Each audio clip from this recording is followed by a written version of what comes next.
What's up, Cerebral Football fans? Yeah, we back again because how we shaping the roster. It's funny. That's why when I made my 53-man roster, I always put in that little caveat of there's going to be these kind of different details that you can't predict these things, right? These variables. There's no way of knowing all these variables when you do that. And I think we all had a hunch and a feeling that this year in particular could be difficult because there were some players there that didn't quite earn the spot. You didn't have the greatest depth at certain areas, and you could kind of tell there's going to be a weird shuffling year. And one of the dominoes to fall from that shuffling and some of the outcomes of this is the fact that the Eagles have went back to last year and the year prior and they have sought out and got back Big Fred Johnson.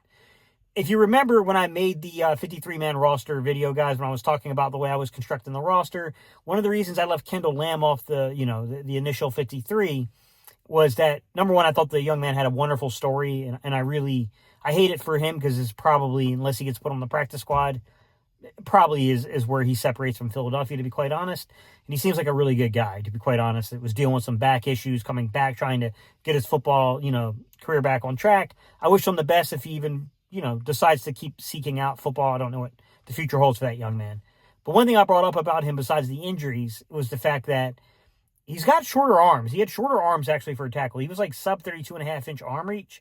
And while the Eagles have gotten by, they've definitely put dudes in positions before that were under 33.5-inch arm reach on the outside at the tackle spot, like Jack Driscoll and guys like that.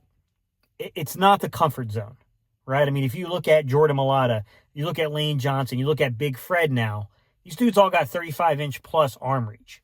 These guys, they definitely have a certain body type and a certain frame that kind of, it lends to a certain length out there to play with, if you will. Pause. All right. The one thing I will say here is that we needed a swing tackle, and Howie went out there and got the swing tackle. That's very, very obvious. How this affects the rest of the roster is going to be really interesting. My gut instinct here is that Fred Johnson can play tackle. You can play left tackle, you can play right tackle. You could probably even bounce him in at guard if you really needed to. But also, this could probably, in my opinion, really affect a guy like Brett Toth, especially when you got a young, draftable guy on your roster. And mind you, I did put Brett Toth on my initial 53, but I pointed out I wasn't 1,000% sold on it. It was more so just I didn't love the options that were present. But I think once you add a guy like Fred Johnson in, that they're probably going to keep some of the younger guys. So, I would think that Hinton and those guys are going to be they're going to be kept on the roster and redshirted. So if you look at the depth issue now, right, I don't know if they're going to do about Matt Pryor. I don't know if Matt Pryor is going to play the right side, and then, you got Big Fred Johnson playing the left side. But I do think that what you're going to get here is an interior that's going to include guys with some versatility to play either guard tackle or center guard. So Darian Kennard, guard tackle kind of versatility, right? Then you look at the rest of the roster in a way it's structured out. You got the young rookie center who's got some ability and, in some growth that has to occur, but ideally could play a little guard if you need him to, but he's a center, natural center. You also, you got to look at the rest of the guys that are on this roster that are younger, that were draftable commodities from the years past. I think that's going to reshape the outlook of the roster a little bit, right? I think the offensive line is definitely shaking out way different than what I imagined when I put together my initial 53 in terms of, your reserve players is what I'm referring to, guys, because I think as you kind of look over, and I don't even remember every single player at this point that I even put on there, but I think as you look over that O-line and the way I had it structured, so I had Toth, Drew Kendall, and Darian Kennard as the interior. I think you can pretty much drop. I would be shocked if Toth is on there on the initial 53. Not saying that Toth couldn't stick around in terms of being kind of a, one of those vested veterans you put on the practice squad and you throw him a little bit of money to stick around. I definitely think that's a possibility. They like Brett Toth a lot. I mean, the dude was a captain in the third preseason game. So, I mean, there's, even some reason to suspect that he might still be on the roster. I don't know.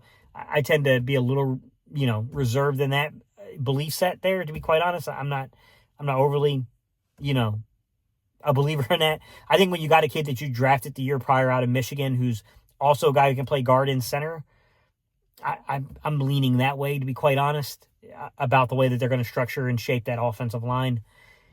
It's going to be an interesting one, guys, because I don't know how it's all going to shake out. I don't know how many roster spots they're going to dedicate to the offensive line.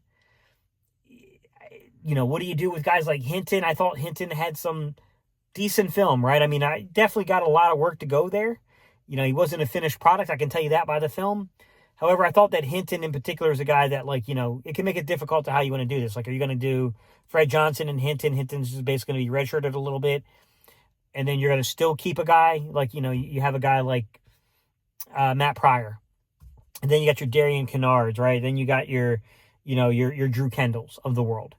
Or is this also kind of like, hey, man, you know, Matt Pryor's gone and we're either going to keep Cameron Williams or we're going to keep Drew Hinton as the other tackle? I don't know. I mean, Cameron Williams played the right side mostly.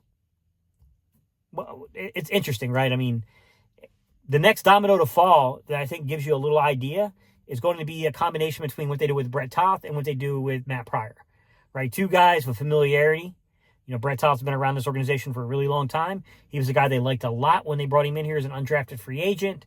And then, you know, of course, you got going back to Howie Roseman's 2018 draft. I mean, you know, when you look at it, it's interesting because, to be quite honest about the situation, you know, most of that 2018 draft is gone now, if you think about it, right? I mean, Dallas Goedert, it's the only one I can think off the top of my head right now that might still be hanging on that 2018 draft, right? Because, I mean, now if you look at it, you know, past like Josh Sweat's gone, you know, now you bring back Matt Pryor, you know, you're kind of bringing back a part of that 2018 draft class a little bit. So, I mean, there's obvious familiarity with a guy like that to the Philadelphia Eagles.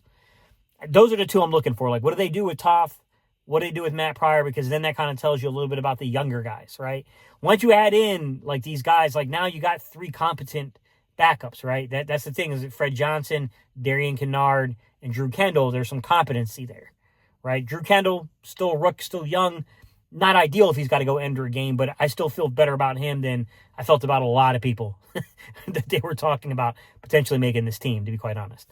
I thought Drew Kendall had a pretty dang good camp and had a really good preseason. You know, I thought he was good in all the games he played in, to be quite honest. I'm curious, guys. I'm really curious about how they shape this offensive line. It is interesting to me that, you know, Howie must have saw the same thing we were seeing, guys. Because, you know, we had conversations about this on Twitter. We talked about this on the 53-man, you know, initial roster projections. We talked about, man, I'll tell you what, that offensive line situation is a little scary. Like, I'm not too sure that the depth is there that we're going to need for a contending team like we are. Like, I mean, we're here not only as contenders, but also as defenders, the defending champs.